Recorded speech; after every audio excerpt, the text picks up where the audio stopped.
ఇది voting analysis video. Voting రిలేటెడ్గా చాలా విషయాలు మనం మాట్లాడుకోబోతున్నాం. నాట్ జస్ట్ ఎవరు టాప్లో ఉన్నారు, ఎవరు బాటంలో ఉన్నారు, ఎవరు ఎలిమినేట్ అవుతున్నారు, ఎవరు ఫేక్ ఓటింగ్ మారుతుంది, ఇయే కాదు, కొన్ని స్ట్రాటజీస్ కూడా మన ఈ వీడియోలో మాట్లాడుకోబోతున్నాం. ఇంట్రెస్టింగ్ ఉంటే లెట్స్ స్టార్ట్. హాయ్ ఫ్రెండ్స్, నా పేరు Anand, welcome to topics. So ముందుగా మీరు ఈ వీడియో లైక్ చేసి పక్కనే సబ్స్క్రైబ్ బటన్ ఉంటుంది బుజ్జిగా, ఆ సబ్స్క్రైబ్ చేసుకొని మీ అమూల్యమైన అభిప్రాయం కామెంట్ చేయండి. మీరు ఎవరి ఫ్యాను, మీరు ఎవరికి ఓట్ చేస్తున్నారు అన్నది ఇది చాలా ఇంపార్టెంట్. ముఖ్యంగా Kalyan fans and Emmanuel fans, మీరు ఎవరికి ఓట్ చేస్తున్నారు రాజా? I want to know. మీరు ఎవరికి ఓట్ చేస్తున్నారు మొత్తం మీ చేతుల్లోనే ఉంది. సో ఫేక్ ఓటింగ్ పడుతుందా, టాప్లో ఉన్నారా, బాటంలో ఉన్నారా, ఎవరు ఎలిమినేట్ అవుతారు అన్న విషయాలు పక్కన పెట్టి ముందు ఒక స్ట్రాటజీ కోసం చెప్తా. ఇప్పుడు మీరు లైక్ చెప్పినా అది విన్న తర్వాత లైక్ చేస్తారు. అదేంటంటే ఈ ఎలిమినేషన్ అన్నది నామినేషన్లో మనం అప్లై చేసే స్ట్రాటజీస్ని బట్టి డిపెండ్ అయి ఉంటుంది. Nomination is the biggest mind game చెప్పాలంటే. మనం ఎవరిని నామినేట్ చేస్తున్నాం, ఎవరిని నామినేట్ చేస్తే మనకి అడ్వాంటేజు, ఎవరిని నామినేట్ చేయకపోతే మనకి అడ్వాంటేజు, ఎవరు నామినేషన్లో ఉంటే మనకి డిసడ్వాంటేజు, ఇలాంటి చాలా క్యాలిక్యులేషన్స్తో క్యాలిక్యులేటెడ్గా నామినేషన్ అన్నది చేయాలి. నామినేషన్ రీజన్స్ కోసం మాట్లాడుకుంటే ఆ రీజన్స్ ఎంత బాగున్నాయి, ఎంత బాగాలేదు అన్నది ఆ ఒక్కరోజు మనం మాట్లాడుకుంటాం. మనం తీసి అబ్బా ఏ రీజన్స్ పెట్టినా పర్లేదు అనుకోవడం కాదు. మనం ఆ రోజు మాట్లాడుకుంటాం, అరే సూపర్ రీజన్ పెట్టాడు, అరే డంబెస్ట్ రీజన్ పెట్టాడు అది అని. బట్ లాంగ్ రన్లో అంటే ఓవర్ ద వీక్లో దట్ డజంట్ మ్యాటర్. నువ్వు ఏ నామినేషన్ రీజన్ పెట్టావు అన్నది ప్రతిరోజు దాని గురించి మనం మాట్లాడుకోం. ప్రతిరోజు ఆడియన్స్ దాని గురించి ఆలోచించరు. ఒక్కసారి నామినేషన్లోకి వస్తే ఇంకొచ్చేసినట్టే. వాళ్ళు సూపర్ రీజన్తో వచ్చారా, లేదంటే డంబెస్ట్ రీజన్తో వచ్చారా, టుమ్మిడి రీజన్తో వచ్చారా, ఇవన్నీ ఆలోచించరు. ఓటు గుద్దేటప్పుడు ఎన్ని ఆలోచిస్తామో ఆలోచించాం. ఫర్ ఎగ్జాంపుల్ సుమన్ అన్న డెమోన్కి సూపర్ డూపర్ రీజన్ పెట్టి నామినేట్ చేశాడు. అసలు ఎదురులేదు, డెమోన్ అసలు డిఫెండ్ కూడా చేసుకోలేకపోయాడు. అయినా డెమోన్కి ఓటు వేయకుండా డెమోన్ ఎలిమినేట్ చేస్తారా? చేయరు కదా. అలాగే ఇది ఎగ్జాంపుల్ చెప్తున్నా. ఇప్పుడు రీతికో ఇంకో ఎవరికో స్టూపిడ్ రీజన్స్ చెప్పారు, అలా అని చెప్పి వాళ్ళకి ఓట్లు సూపర్గా పడే ఆగిపోతాయా, వాళ్ళు సేవ్ అయిపోతాయి, అదే వాళ్ళు ఎలిమినేట్ అవ్వకుండా ఉంటారా? స్టూపిడ్ రీజన్స్ పడ్డాయి అని చెప్పి అరే పాపరా స్టూపిడ్ రీజన్ పెట్టారని ఓట్లు వేసేస్తారా? అయ్యారు కదా. నామినేషన్ పర్పస్ రీజన్స్ చెప్పి మనకున్న రీజన్స్ చేయాలి. అది సూపర్ రీజనా, డంబెస్ట్ రీజనా, టుమ్మిడి రీజనా అన్నది ఆ రోజుకే మ్యాటర్. బట్ వాళ్ళు నామినేషన్లోకి వస్తారు. అలా తెచ్చేటప్పుడు వాళ్ళని మనకి ఎంత యూజ్ అవుతుంది, ఎంత యూజ్ అవ్వదు అన్నది ఇంపార్టెంట్. సో ఇప్పుడు మన స్ట్రాటజీస్ ఏంటంటే, డెమోన్ నిన్న ఒక స్ట్రాటజీకి పూనుకున్నాడు. అదేంటి అంటే అందరినీ నామినేషన్లో తెచ్చేద్దాం అని క్యాలిక్యులేట్ చేసుకున్నాడు. క్యాలిక్యులేట్ చేసుకుని తన వంతు వచ్చినప్పుడు ఎప్పటివరకు నామినేట్ అవ్వని తనుజకు ఒక ఓటేశాడు, నెక్స్ట్ ఇమాన్యుయల్కి ఒక ఓటేశాడు. తనుజ తను చేసింది కాబట్టి కొంచెం ఆర్గ్యుమెంట్లు అయ్యి ఏదో ఎక్కడికో వెళ్ళిపోయింది. వేరే ఇమాన్యుయల్కి వచ్చేవాడికి కొంచెం నెమ్మదిగా ఏంద్రా ఈ రీజన్స్ అనేవాటికి తన ఓటు మార్చుకున్నాడు. ఇక్కడ ఇమాన్యుయల్ తప్పు చేశాడా అంటే, ఇక్కడ డెమోన్ తప్పు చేశాడా అంటే 2 మిస్టేక్స్ చేశాడేమో అనిపించింది. అదేంటి అంటే, ఒకటి తనుజని చేయటం, 2 ఇమాన్యుయల్ చేయకపోవటం. ఎలా అంటే ఒకవేళ తనుజని కనుక తను చేయకుండా ఉండి తనుజ కనుక సేవ్ అయి ఉంటాయి, ఫర్ ఎగ్జాంపుల్ చెప్తున్నా, తనుజ కనుక సేవ్ అయి ఉంటే తనుజ ఓట్లు ఎవరికి పడతాయి? వీళ్ళు ఎలా ఆడాలి అంటే, రీతుకి తనుజకు ఒక బాండ్ ఉంది సరేనా, కానీ ఇప్పుడు గొడవలు ఇవన్నీ అయినాయి. కానీ మన ప్రోమోలో ఒకవేళ కనుక తనుజ సేఫ్లో ఉంటే రీతు గొడవ పడేది కాదు, అది వేరే విషయం. సో తనుజ సేఫ్లో ఉండుంటే కనుక తనుజ ఓట్లు రీతుకి వెళ్ళేవి. అలాగే తనుజకి తనకి ఇప్పుడు గొడవైంది కాబట్టి అంత గొడవైంది కాబట్టి కొంచెం సింపతి వస్తుంది. తనుజ కొంచెం కూల్గా మాట్లాడిద్ది, సారీ చెప్పిద్ది, అన్నీ జరుగుతాయి. సో ఓవర్ ద వీక్ వీళ్ళు ఆ బాండ్ ఏదైతే ఉందో అది కనుక మెయింటైన్ చేసుకుంటే డెమోన్, సో తనుజ ఓట్లు డెమోన్కి రీతుకి పడే అవకాశం చాలా మెండుగా ఉంటుంది. నాట్ ఓన్లీ తనుజతో బాండ్ ఉందనే కాదు, డెమోన్ గేమ్ నచ్చి కూడా వేసేవాళ్ళు ఉండొచ్చు. ఆ విధంగా అడ్వాంటేజ్ అయ్యేదేమో. అండ్ అగైన్ ఇటు ఇమాన్యుయల్ సైడ్కి వస్తే ఇంకోటి కూడా చెప్పలేమండి. తనుజ విషయంలో కరెక్ట్గా పర్ఫెక్ట్గా చెప్పలేము డెమోన్కి న్యాయం జరిగిద్ది అని చెప్పి, ఎందుకంటే తనుజ ఓట్లు బర్నీ గారికి కూడా వెళ్ళిపోతాయి. వేరాజ్ ఇమాన్యుయల్ మాత్రం వదలకుండా ఉండాల్సింది, ఈ స్ట్రాటజీ మాత్రం చేయాల్సింది, ఇమాన్యుయల్ వదలకుండా ఉండాల్సింది. ఎందుకు ఈ మాట అంటున్నానంటే, ఇమాన్యుయల్ అన్న ఓట్లు ఎవరికి పడతాయి?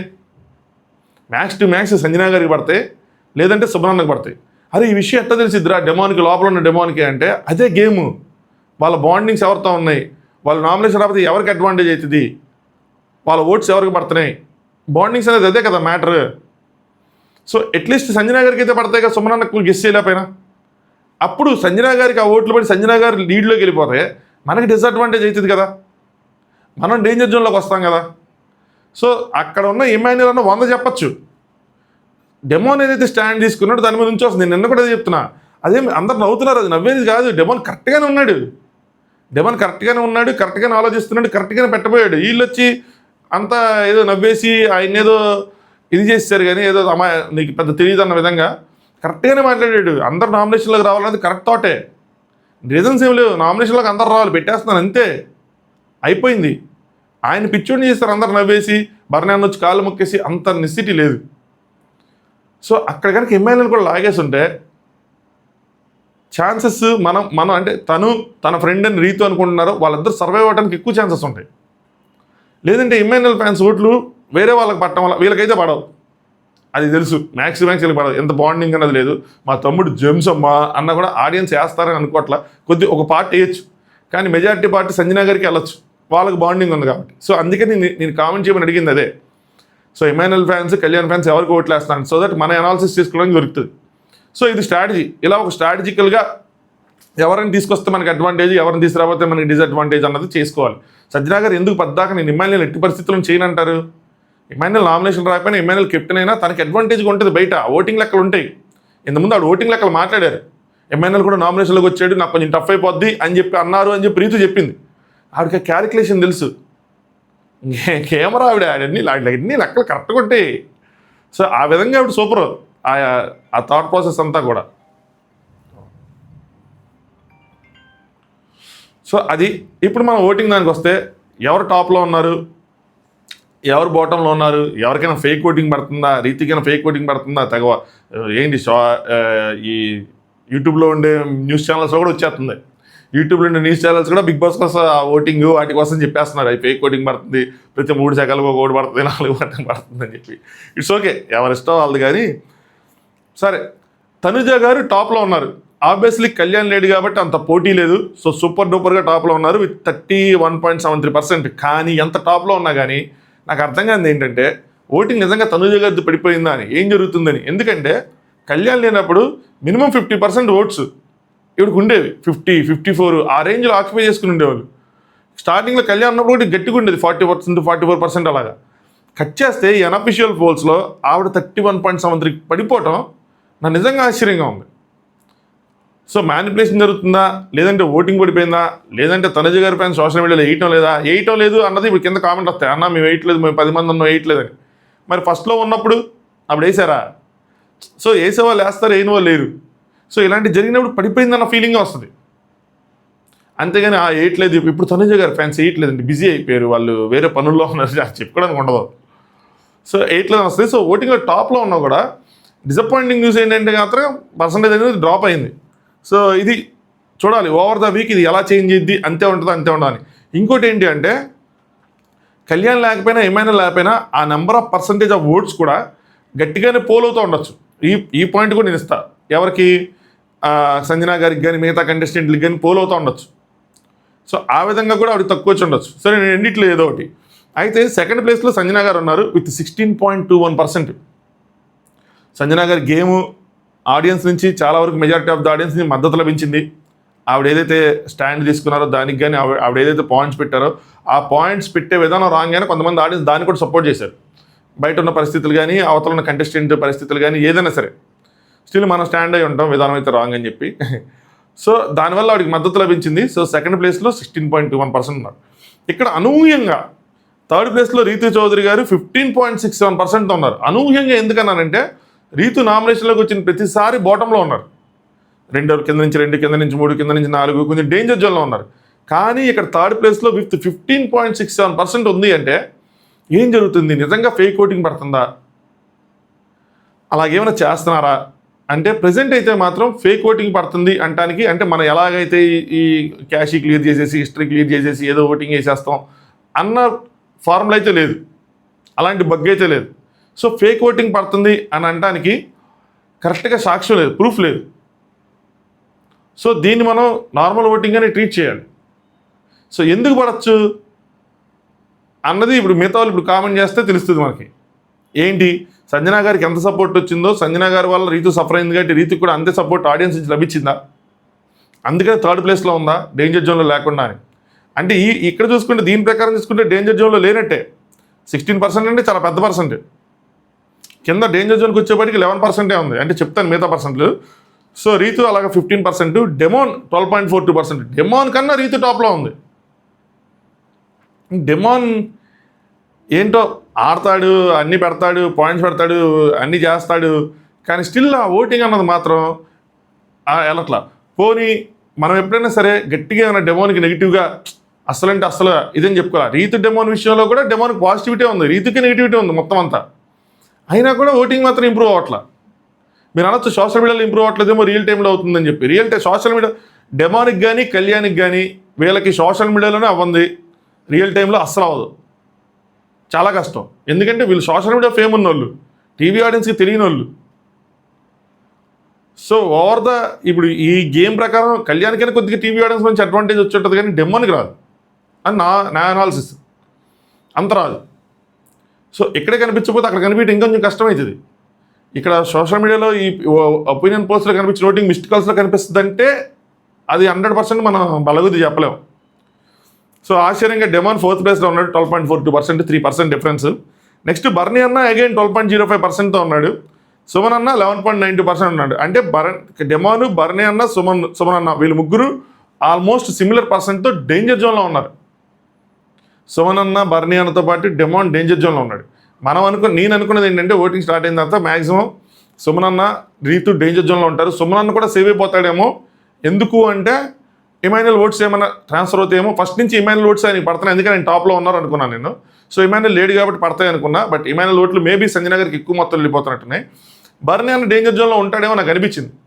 ఎందుకంటే ఇప్పుడు తనుజ కూడా నామినేషన్లో ఉండటం బర్నీ అన్నకి డేంజర్ అయ్యేది.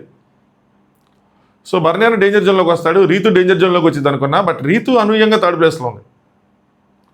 అది కొంచెం నన్ను చికితిని చేసింది.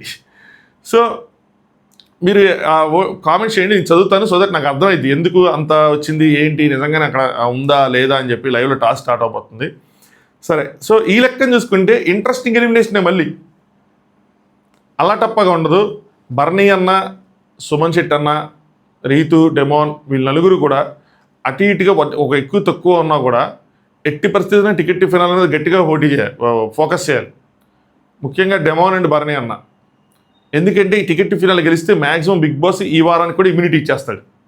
ఇంక డైరెక్ట్గా ఫినాల్లోకి వెళ్ళి కూర్చోవచ్చు ప్రశాంతంగా. వాళ్ళు ఆడిన ఆటకి న్యాయం జరిగిద్ది ఒకవేళ టాస్క్ కానీ గట్టిగా ఆడితే. బట్ నాకు వచ్చిన ఇన్ఫర్మేషన్ ఏమో వేరేలా ఉంది డెమోన్ విషయంలో ఏంటో. సో ఇది ఫేక్ ఓటింగ్ పడుతుందా లేదా అంటే ప్రెజెంట్ అయితే మాత్రం ఇందులో చూసుకుని అక్కడ బగ్గుంది అని అనుకోవట్లేదు నేను. సో నార్మల్ ఓటింగే పడుతుంది. బట్ ఎందుకు పడుతుంది అన్నది కొంచెం రీసెర్చ్ చేయాలి. సో దీని ప్రకారం చూసుకుంటే సుమన్ అన్న డేంజర్ జోన్లో ఉన్నారు, బర్నీ అన్న డేంజర్ జోన్లో ఉన్నారు. నెక్స్ట్ డెమోన్ కూడా డేంజర్ జోన్లో ఉన్నట్టే. ఇంకొక పోల్ ఏదైనా తీసుకుంటే అందులో కూడా సిమిలర్గానే ఉన్నాయి. సుమను, బర్నీ అన్న, డెమోను సేమ్ ఆల్మోస్ట్ సేమ్గానే ఉన్నాయి. సేమ్ పర్సంటేజెస్, సేమ్ అన్నీ సేమ్ వేరే నో డిఫరెన్స్. ఒక్క నిమిషం ఉండండి. సో ఈ వారం ఎలిమినేషన్ డిసైడ్ చేసేది కళ్యాణ్ గారి ఫ్యాన్స్ అండ్ ఇమాన్యుయల్ గారి ఫ్యాన్స్. వాళ్ళ ఫ్యాన్సే డిసైడ్ చేస్తారు. వాళ్ళు ఎవరికి ఓట్ చేస్తారు, వాళ్ళకి ఎవరు ఈ రేస్లో వద్దు, వాళ్ళకి ఎవరు కావాలి అన్న దాని మీదే డిపెండ్ అయి ఉంటుంది. వాళ్ళ బాండ్స్ ఉన్న వాళ్ళని ఎవరైనా షేర్ చేసుకుంటారా, కళ్యాణ్ ఫ్యాన్స్ ఎవరికి ఓట్ చేస్తున్నారు, డెమోన్కి చేస్తున్నారా, లేదంటే సుమన్కి చేస్తున్నారా, సంజన గారికి చేస్తున్నారా, రీతికి చేస్తున్నారా అన్నది మెయిన్ ఇంపార్టెంట్. అట్లీస్ట్ ఇమాన్యుయల్ అన్నది మనం గెస్ చేయొచ్చు, అలా ఉంటుంది. సో డెమోన్ తప్పు చేశాడా అంటే ఇమాన్యుయల్ కూడా నామినేషన్ చేసేసి ఉంటే అయిపోయి ఉండేది. వాళ్ళ ఫ్యాన్స్కి ఒక ఆయుధం ఇవ్వకుండా, అంటే ఇప్పుడు సుమనన్నకి కానీ సంజన గారికి పడకుండా వాళ్ళు కూడా డేంజర్ జోన్లోకి వచ్చేవాళ్ళు. అదొక స్ట్రాటజీ. అలా ఆలోచించి అక్కడి వరకు వెళ్ళాడు, కానీ వెనక్కి తీసుకోకుండా ముందుకు వెళ్ళిపోయి ఉంటే బాగుండేది. అదో పాయింట్. రీతికి ఫేక్ ఓటింగ్ పడుతుందా అంటే ప్రజెంట్ అయితే మాత్రం నాకు అనిపించట్లా ఫేక్ ఓటింగ్ పడుతుంది అని చెప్పి. అది 3 నిమిషాలకు ఒకసారి ఓటు పెరుగుతుంది, 2 నిమిషాలకు ఒకసారి ఓటు పెరుగుతుంది అంటే అందరికీ పెరుగుతాయి. మన ఓటు అయితే పెరుగుతాయి, ఓటు అయిపోతే పెరగవు. అది ఆటోమేటిక్గా రిఫ్రెష్ అయ్యే పోల్. అది మనం ఏదైతే పోల్ చూస్తున్నామో మీరు అందరూ పెరుగుతూ ఉంటే మీరు చూస్తే తను ఒక్కదందే కాదు. సో అది సంగతి. తనుజ గారు ఓటింగ్లో టాప్లో ఉన్నారు, కానీ పర్సంటేజ్ ఇంకొంచెం ఎక్కువ ఎక్స్పెక్ట్ చేశాను కళ్యాణ్ లేనందుకు. బట్ 31లోనే ఉన్నారు. కొంచెం అదొక 40 అలా ఉండుంటే కొంచెం మనం వేరే విషయాలు మాట్లాడుకునే వాళ్ళం. బట్ 31 ఉంది. అది సంగతి. అది మన Day 1 ఓటింగ్ పోల్ అనాలిసిస్. ఇప్పటివరకు మీరు వీడియోని లైక్ చేయకపోతే లైక్ చేయండి, సబ్స్క్రైబ్ చేసుకోండి ఛానల్ని. 75,000 అనుకున్నాం, కానీ మన హెల్త్ డౌన్ అవటం, మూమెంట్ డౌన్ అయింది. But it's okay. ఇంకొక రోజు మేబీ నైట్కి రికవర్ అయిపోవచ్చు కంప్లీట్గా. ఎనర్జీ సేవ్ చేసుకుంటున్నా. ఈ ప్రోమో అనాలిసిస్లు ఎందుకు చేయలేదు అంటే, ఒకటి అవి కొంచెం తేడాగా ఉన్నాయి, 2 దానికి ఎనర్జీ స్పెండ్ చేయాలనుకోలేదు. కొంచెం ఆ వీడియోస్ తగ్గించుకుంటే మన నైట్ ఎపిసోడ్ రివ్యూలు కానీ మిడ్ నైట్ టాక్స్ కానీ మాట్లాడుకోవడానికి బలంగా ఉంటుందని చెప్పి చేయాలి. సో అదనమాట సంగతి. రేపు ఈరోజు అయిపోయిన తర్వాత మనం రేపు అఫీషియల్గా ఎవరు టాప్లో ఉన్నారు, ఎవరు డేంజర్ జోన్లో ఉన్నారు, ఆ విషయాలు మనం మాట్లాడుకుందాం. అంతే, నైట్ ఎపిసోడ్ రివ్యూతో మళ్ళీ కలుసుకుందాం. Thanks for watching top news.